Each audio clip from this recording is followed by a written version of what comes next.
Olá, meu amigo, minha amiga, seja muito bem-vindo ao canal Psiquiativa, o seu canal de Psicologia na Web. Meu nome é Roberto Calmon e hoje vamos dar continuidade, então, ao capítulo 6. Aí nós temos a parte 2, tá? No capítulo 1, ou melhor, na parte 1 desse capítulo 6, vocês estudaram comigo o estímulo discriminativo, o estímulo delta e o gradiente de generalização do comportamento operante, né? Gradiente de generalização operante. Então, nessa continuação aqui, nós estudaremos, dentre outras coisas, o papel da atenção, da abstração e vamos entender também sobre reforçamento diferencial, reforçamento adicional, classes de generalização, ou melhor, classe de estímulos, né? E entre outras coisas. Então, fica confortável, eu convido você agora para estudar junto comigo a parte 2. Vem comigo. Pois bem, você viu na aula passada que o gradiente de generalização ele vai formar um gráfico, né?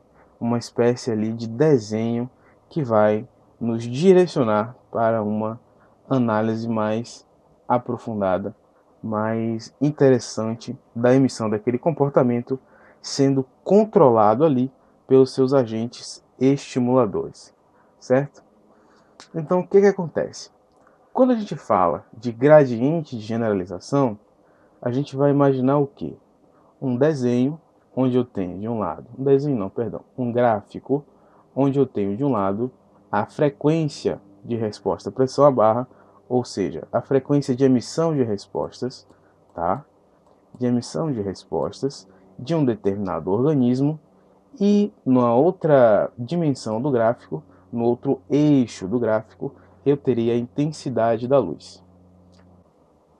Eu terei então a variação, tá, desse estímulo, tá? Lembrando que nós estamos tratando aqui do estímulo discriminativo, que é aquele que fornece contexto para a emissão de uma resposta, gerando então uma consequência. Essa consequência pode ser um estímulo reforçador positivo, um estímulo reforçador negativo, ou pode ser uma punição também, tanto positiva quanto negativa, certo? Então o que acontece? De um lado nós vimos que nós temos a emissão de respostas e do outro lado a graduação, a variação desse estímulo. Então vamos supor dessa maneira que nós vamos ter um gráfico assim, ó, tá? Assim nesse sentido, e o outro gráfico, por exemplo, assim, ó. O que é que nós podemos ver, tá?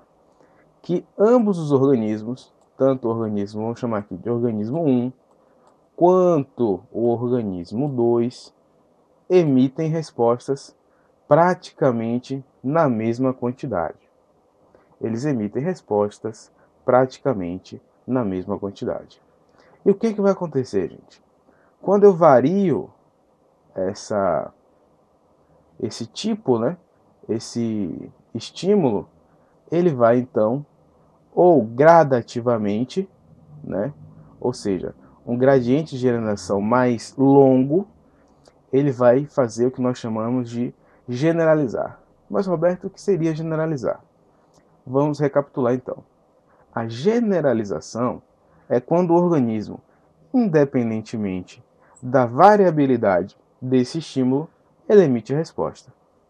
Vamos a um exemplo prático. Vamos supor que nós estamos lá com uma criança e ela, a partir do treinamento dela, né, das histórias de reforçamento e punição dela, ela aprendeu, ela desenvolveu o operante de falar bola na presença de uma bola de futebol. É um exemplo bem clássico. Ao aprender a falar a palavra bola com o contexto, ou seja, com o estímulo discriminativo, que vai fornecer contexto para a emissão de uma resposta, bola, ela é reforçada positivamente, ou pode ter sido reforçada negativamente, o que importa é que aumentou a frequência ali da emissão daquela resposta. Então, ela vai passando, por exemplo, num play center, numa loja de brinquedo, e visualize então uma bola de handball, que é um pouco menor, mas ainda guarda algumas proporções ali de uma bola, que ela já passou. Então, os organismos, tanto infra-humanos quanto os próprios humanos, são dotados da capacidade de generalizar. Ele emite a resposta verbal ou emite outras respostas na proximidade física que esse estímulo tem, tá certo? Então aqui perceba que nesse exemplo desse gráfico, ó, o organismo respondeu praticamente a mesma coisa, né? O gráfico foi bem sutil, ele emitiu bastante resposta, independentemente da sua variação do estímulo. Já no gráfico 2, perceba que ao mudar o estímulo, ó, isso aqui é só um exemplo bem simples. Ao mudar a estrutura do estímulo, ou seja, a topologia do estímulo, no caso do exemplo da bola, eu mostrei aqui uma bola de futebol e ele emitiu várias respostas. E depois eu mostrei uma bola de handball. E aí ele já não emite tantas respostas assim. Perceba que o gráfico ele é bem crítico.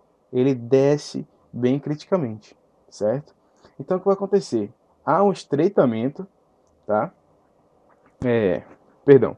Há um gráfico muito mais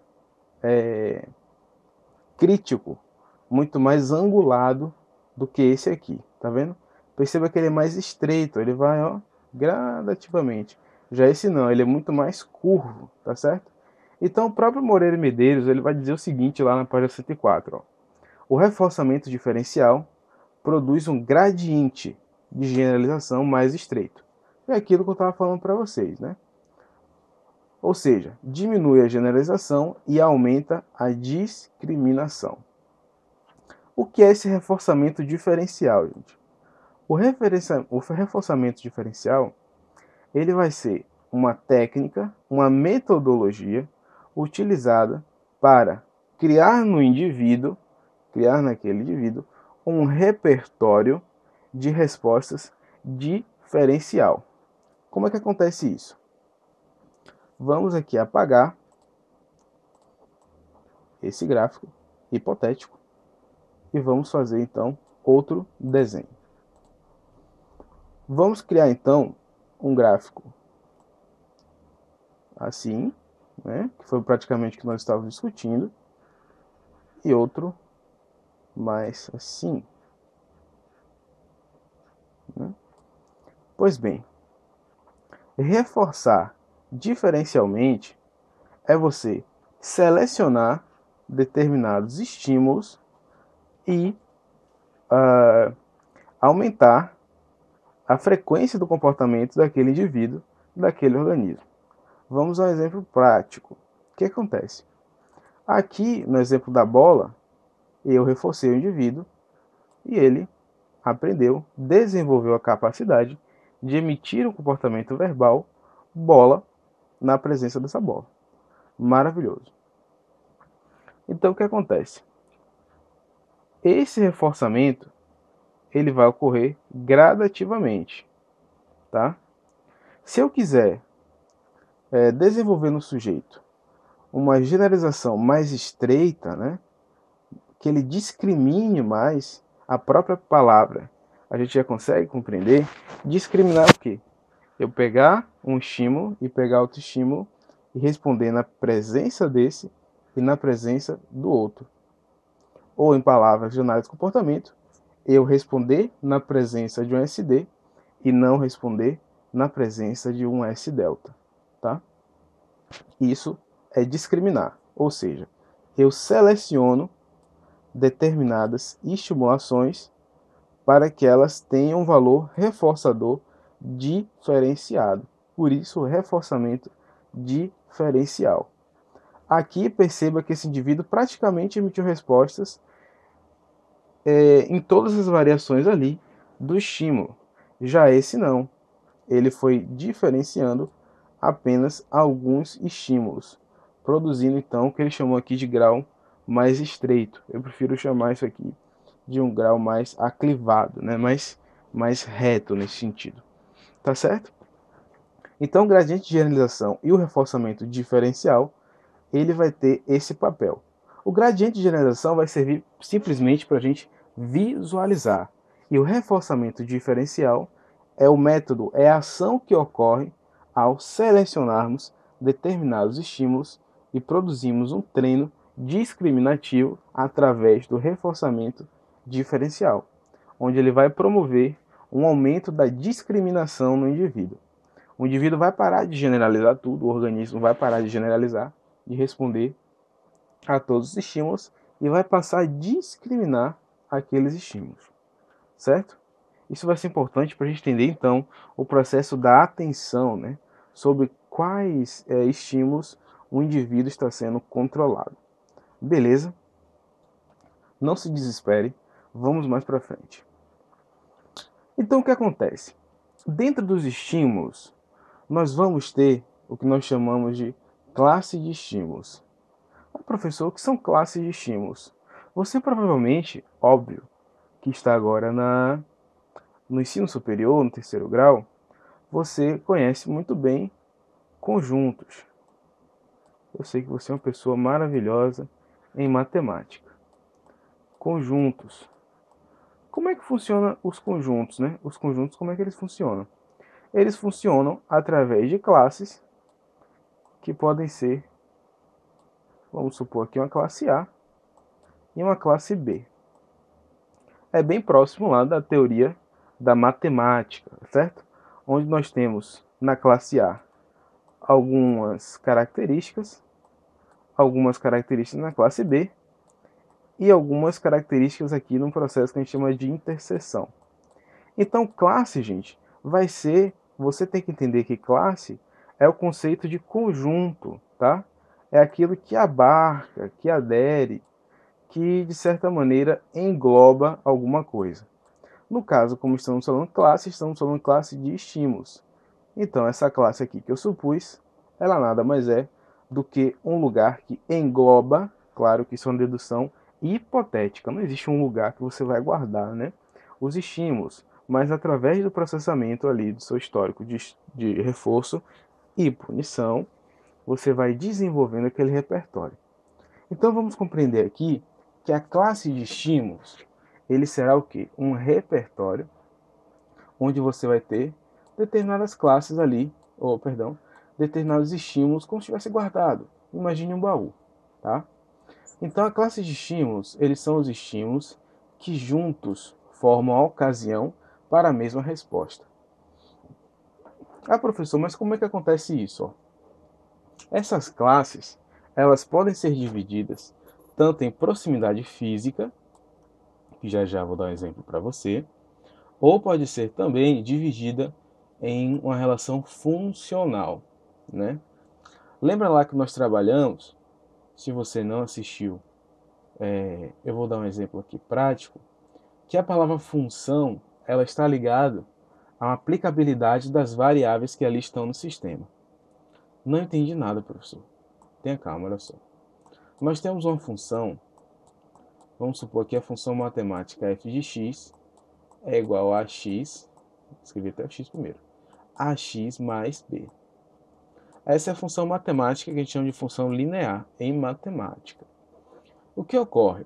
A função, ela vai depender diretamente das variáveis que estão estabelecidas, tá? E vai ter um valor ali diferenciado de acordo com as variáveis. Então vamos primeiro entender o que é essa classe física, tá? A classe física você já aprendeu classicamente ali na generalização. Como é que isso ocorre? A classe física, ela vai resguardar propriedades físicas que fazem, ou seja, formam uma ocasião para que o sujeito, o indivíduo, o organismo emita a mesma resposta. Na presença de uma maçã verde, você aprendeu, ou outro sujeito aprendeu, que deveria ser emitida a resposta verbal maçã. Quando você se depara com outra maçã, seu campo perceptivo, seu campo visual, você também emite a resposta maçã. Assim como você tem uma maçã vermelha, eu também emito a resposta maçã. tá? Então nós formamos aqui classe física, ou seja, vamos supor classe maçã, para você aí ficar fera, ó, maçã, tá? Maçã, né? Nossa, é horrível escrever com mouse, mas eu tento, tá, gente? Maçã. Então você vai responder na maçã verde, vai ter uma maçã verde, vai ter uma maçã vermelha, vai ter uma maçã amarela, né? Seria laranja, tá? E aí você vai sendo reforçado e esse seu repertório vai sendo diferenciado. Massa, né? Muito lindo isso aí. Então o que que ocorre? Essa é a classe que a gente chama de classe física. Acho que tem um botão aqui que apaga tudo, né? Apaga tudo. Isso. Agora nós vamos para a classe funcional. Como eu falei anteriormente, a função dá a entender que elas terão uma, um resultado. Por exemplo, o violão não parece em nada com esse instrumento aqui, que eu acho que é um timbal. Não parece com o timbal e o timbal muito menos parece com a sanfona.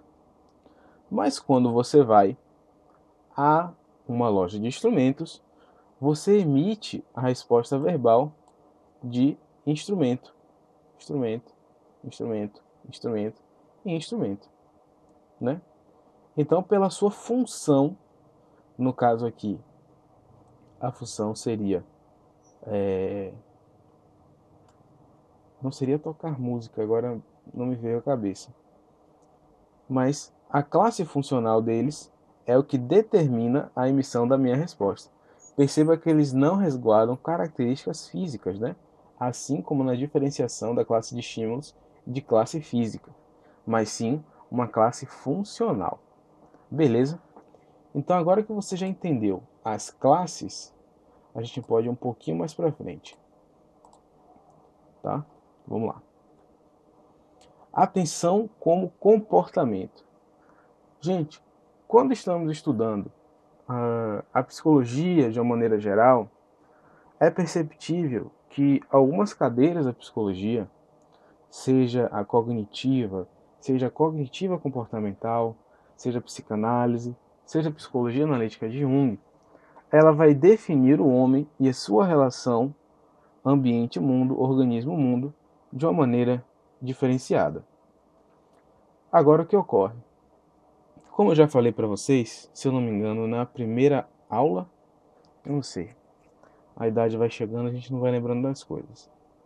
Como eu falei para vocês, a análise do comportamento ela vai vir com uma proposta totalmente diferente.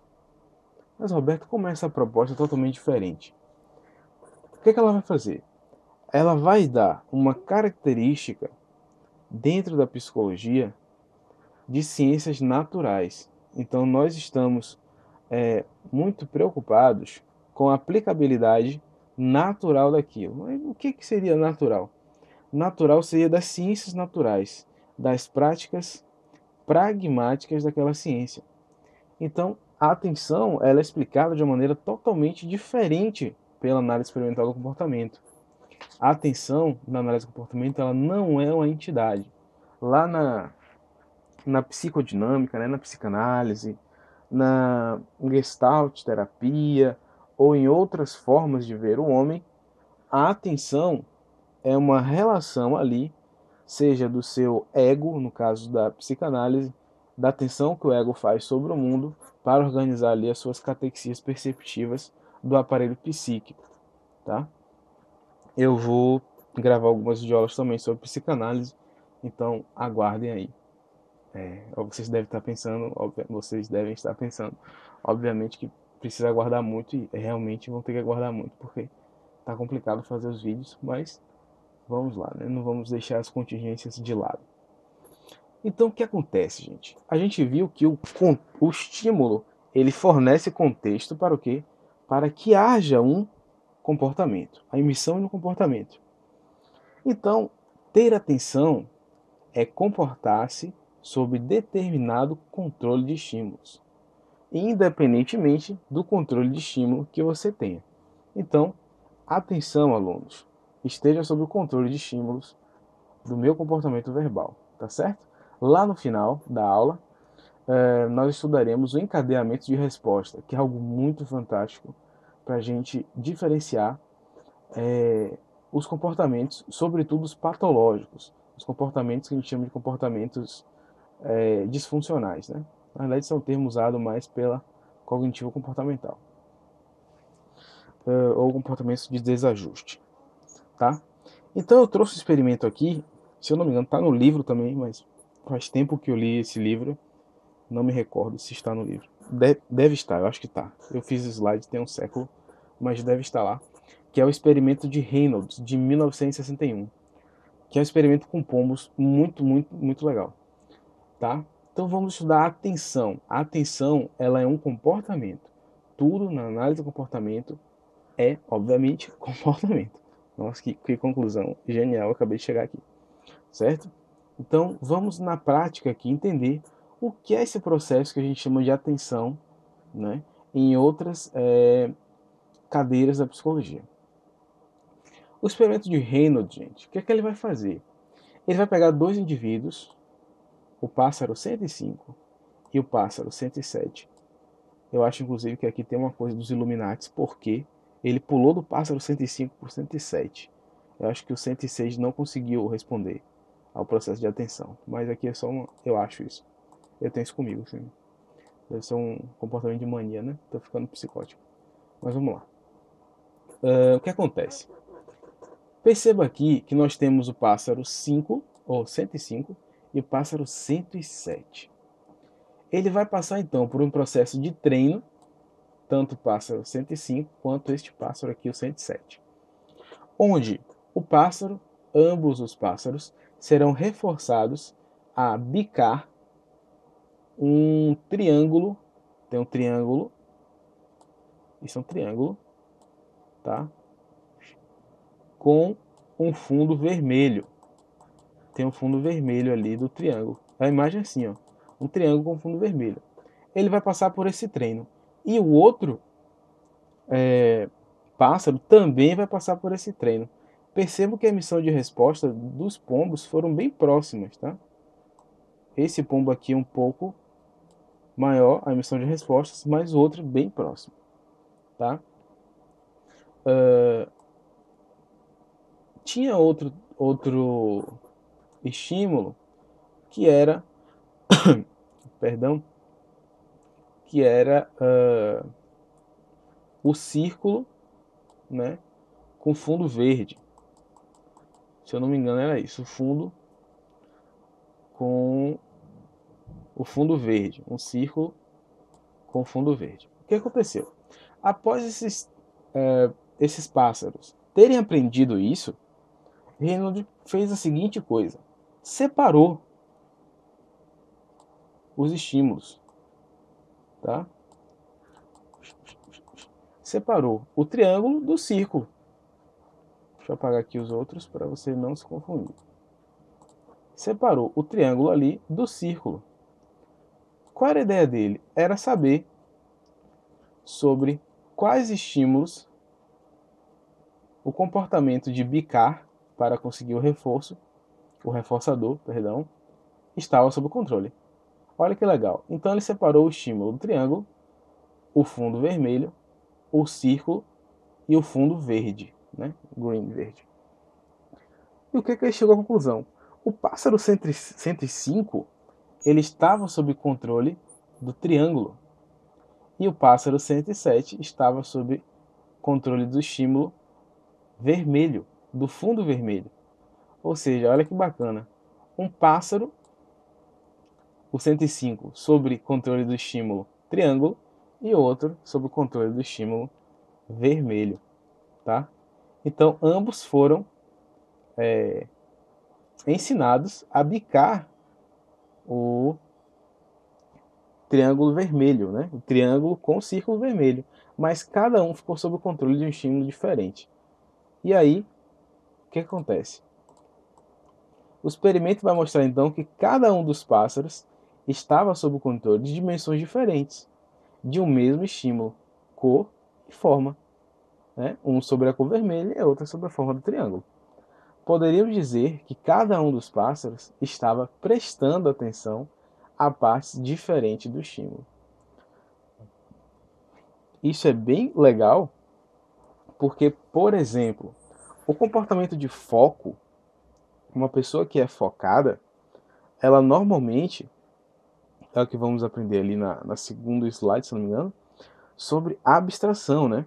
Ela consegue estar sob determinados estímulos e não estar sob determinados estímulos, ou sob outros estímulos, né? Estar sobre um e não estar sobre outros. E isso a gente vai chamar de foco, quando a gente está sob controle de poucos estímulos. No caso de uma atividade intelectual, a gente está lendo um livro, mas não está sob controle de estímulo de um carro que passa na rua. Beleza? Essa é a explicação, ou melhor, essa é a explicação do processo de atenção para análise do comportamento. Então, gente, o que é atenção? É estar sob o controle de estímulos. Esse é o processo de atenção. Beleza? Não durma, eu sei que você está com sono, mas não durma, fique tranquilo aí. Pega o caderno, anote aí que a atenção é um processo de estar sob o controle de estímulos, que você vai tirar 10 na prova, vai aprender e vai ver como a análise do comportamento ela é maravilhosa. Olha só, depois da atenção, nós teremos também o que é a abstração. A abstração é outro termo que, pela nossa comunidade verbal, está aí, ia chamar de impregnado, mas impregnado é um sentido muito ruim. Ele está dotado de uma semiologia, né, de um entendimento semiótico, de que abstrair significa criar um conceito interno de alguma coisa. Então eu abstraí o que é impressora. Significa que eu sei o que é impressora, sei falar sobre impressoras e tudo mais. Mas para análise de comportamento, abstrair ela não significa criar um conceito interno do que seja aquilo, né, do que seja algo. Tá? Então abstrair para análise de comportamento não significa. Beleza, deixa eu tomar um café aqui. Deve estar gelado já. Realmente está gelado. Não tomem café gelado, não é nada reforçador. Então abstrair é ficar sob controle de alguma ou algumas propriedades e deixar de lado outras características ou outros estímulos, né? Esses experimentos de análise do comportamento são bem incríveis, porque eles demonstram que você consegue ensinar coisas para o indivíduo infra-humano que você nunca imaginaria que conseguiria. Nesse experimento aqui, né, de Hammerstein e Loveland, percebam que meu inglês ele é uma pronúncia altamente purificada, né? Eu tenho um repertório magnífico de inglês. Percebam que é possível ensinar coisas que nós nunca imaginaríamos. Por exemplo, um pombo a prestar atenção. Naquele experimento lá, nós poderíamos muito bem criar outros repertórios ou criar uma classe de estímulos ali totalmente diferente. Ele poderia, por exemplo, aprender a diferenciar vários triângulos. Poderia ser um triângulo verde, um triângulo azul, um triângulo vermelho, um triângulo de cabeça para baixo. A gente criar esse repertório nele, ele aprender a ter atenção de diversos triângulos, né? Independentemente daquele contexto. Então, gente, o que acontece? Eu falei para vocês do reforçamento diferencial, né? O reforçamento diferencial, ele vai então produzir um estreitamento ali, que o autor chama de estreitamento, do responder. Eu vou ficar sob controle de estímulos apenas ali de algumas características, certo? O que acontece? O reforçamento adicional, ele é outro método, mas que vai garantir a generalização dentro da mesma classe. Para você não confundir, eu vou fazer um desenho aqui para ficar mais claro. Vamos supor então que eu tenho a palavra ventilador. Ventilador. Se você puder adiantar o vídeo até eu terminar de escrever ventilador, ou então espera aí, porque aqui é complicado. Eu juro que eu vou comprar uma mesa digitalizadora quando eu estiver rico. Então eu não vou comprar, provavelmente, agora. Então vamos lá. Para emitir a palavra ventilador, eu emito sob o controle de quais estímulos, né? Qual o contexto que eu emito esse comportamento verbal?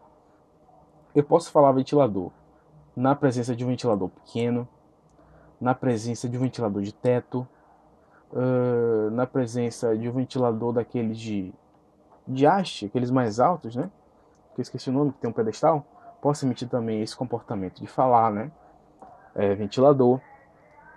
Aí o que acontece? O reforçamento adicional, como o próprio nome diz, ele vai adicionar mais um estímulo. Por exemplo, eu estou aqui e vou numa loja, mas percebo que existe um ventilador que não tem hélice. Não sei se vocês já viram. Eu vou tentar botar a foto aqui. Vou ver se eu consigo cortar o vídeo e botar a foto de um ventilador que não tem hélice. Ele é feito por outro processo, mas eu reforço o comportamento do outro ao esse indivíduo verbalizar ventilador, né? Aí entra na questão de funcionalidade, tá? Não é mais uma questão de classe física, por ter hélice ou por ter grades, mas sim por uma função de ventilador. É a mesma função do instrumento, né? Que é tocar música, produzir música, enfim. Então, o reforçamento adicional, ele garante a generalização dentro da mesma classe. Eu tenho uma classe e eu adiciono estímulos através do reforçamento diferencial, tá? Ou, perdão, adicional. O reforçamento diferencial é o que eu estava falando com vocês. Ele vai reforçar, mas vai diferenciar as classes, onde eu tenho a classe ventilador e eu tenho a classe turbina, por exemplo, né? Turbina. A classe turbina eu vou diferenciar através do reforçamento diferencial essas ações, tá bom? Então é isso. Vamos lá. Deixa eu ver se no próximo slide. Não, é esse aqui mesmo. Essa experiência que eu trouxe do próprio Moreira e Medeiros, ele diz o seguinte: o processo de abstrair é você estar sob controle de determinados estímulos e deixar de lado outras características. Esse experimento do Moreira e Medeiros, o que é que ele fez? Não dele, né, mas desses dois autores aqui, Hansen e Loveman. Os pombos, gente, eles vão aprender o que é um ser humano. Roberto, isso é impossível. Vou mostrar para você que não. Foi feito todo um programa de reforçamento para esses seres humaninhos, né, esses indivíduozinhos pequenos, os pombinhos. Esses pombinhos foram reforçados diferencialmente para, ou melhor, eles foram reforçados adicionalmente para adicionar dentro de uma classe ser humano diferente estímulo, gente. Então, o experimentador foi passando imagens e foi reforçando as imagens que continham ser humano. Ele podia estar de óculos, ele podia estar ao fundo andando, podia ser uma criança, podia estar em uma loja aqui dentro, por exemplo. E o pombo aprendeu, ou melhor, ele criou o conceito de ser humano, que na verdade não é isso, né? No abstrair não é isso. Mas para as psicodinâmicas, que seria criar o conceito do que é ser humano. Ele aprendeu a abstrair ser humano, a estar sob o controle de um estímulo e não estar sob o controle de outros estímulos, certo? Teve um experimento novo, recente, acho que é de 2015, sim, isso é recente, de abelhas que foram treinadas para polinizar flores que não são flores, filogeneticamente falando, da sua espécie, que ela poliniza só aquela espécie. Então, se a gente parar para refletir a partir do conceito de tríplice seleção, né, onde eu tenho aqui o conceito de filo. Se você não estudou seleção por consequências, desculpe, é importante que você estude o conceito de onto, que é aprendido, e o conceito cultural. Então, tá horrível aqui, hein? Cultural. As abelhas, elas só tinham um repertório filogenético, né, que é para promover a aptidão da espécie, o sucesso reprodutivo e adaptação um pouco mais sensível a determinados meios. Filogenético. Aí o treinador de abelhas, ele criou um repertório comportamental no indivíduo de polinizar outras flores, né? Então ele estava sob o controle de estímulos e ignorando outros, porque ele não polinizava, por exemplo, uma flor de manga, mas só a flor que ele foi treinado através do seu reforçamento adicional, tá certo? Então isso demonstra a importância que tem esse viés, essa técnica, essa aplicação do conceito de abstração para análise do comportamento, certo? Vamos um pouco mais à frente, que se eu não me engano, é o último slide. Esse slide é muito fantástico, não é porque eu fiz, mas é porque era legal mesmo. Pois bem, nós aprendemos que o contexto ele vai formar finalmente a nossa tríplice contingência, onde nós temos um estímulo discriminativo, ou contexto, né?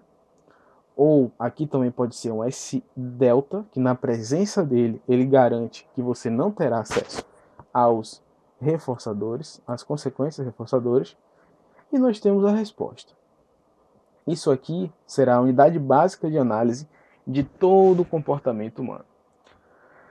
Mas como nós sabemos que o comportamento humano ele é altamente amplo, ele é complexo, o próprio Skinner usa a palavra evanescente, se eu não me engano. Eu posso botar aqui depois essa definição, certo? Então o que acontece? Determinados comportamentos, como são complexos, eles, obviamente, não acontecem somente nessa linha aqui. Ele é apenas uma parte para fornecer contexto para a produção de outras respostas e, subsequentemente, outras consequências. Ah, professor, não entendi. Olha só. Nós vamos formar aqui um conceito que a gente chama de cadeia comportamental. Gente, o que é uma cadeia? Imagine uma corrente. A corrente, ela funciona através de quê? De elos, né? Nós temos elos, um preso sobre o outro. E isso vai formando, então, o que a gente chama de cadeia. Vou botar só CAD aqui, né? Uma cadeia. É um elo preso ao outro que forma uma cadeia. Então, uma cadeia comportamental, o Moreira e Medeiros vai definir da seguinte maneira. É uma sequência de comportamentos que produzem uma consequência que só pode ser produzida se todos os comportamentos envolvidos forem emitidos em uma certa ordem. Tá? Vamos a um exemplo?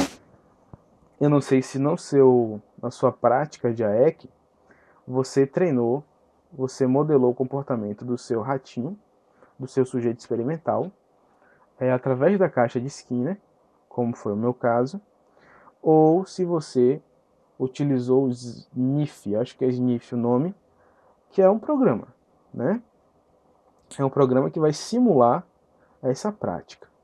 Beleza? Gente, o que acontece? A cadeia comportamental, então, ela vai seguir essa regra, ó, onde eu tenho um estímulo reforçador, pode ser positivo, né? Pode ser negativo. Eu vou ter, então, outro SD. Significa que essa consequência aqui, ela serve como contexto para a emissão de uma segunda cadeia de respostas. Vamos chamar aqui essa primeira contingência, né? A primeira contingência.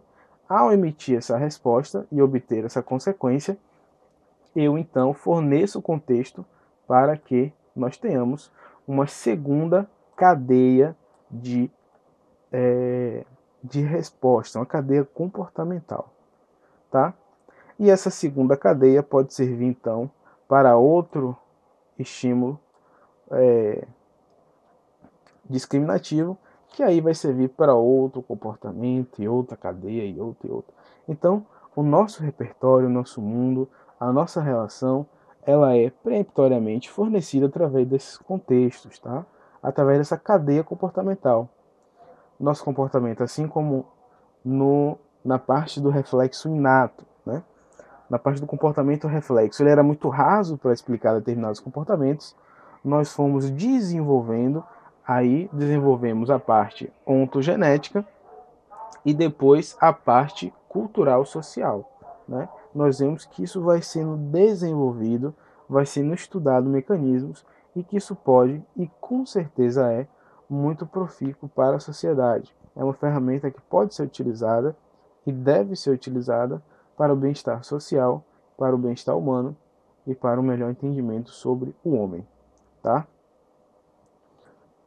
Gente, muito obrigado pela atenção. Espero que vocês inscrevam-se, deixem seu joinha. Se tiverem alguma dúvida, deixe aqui nos comentários. Eu juro que vou tentar fazer mais vídeos como esse. Muito obrigado e até a próxima.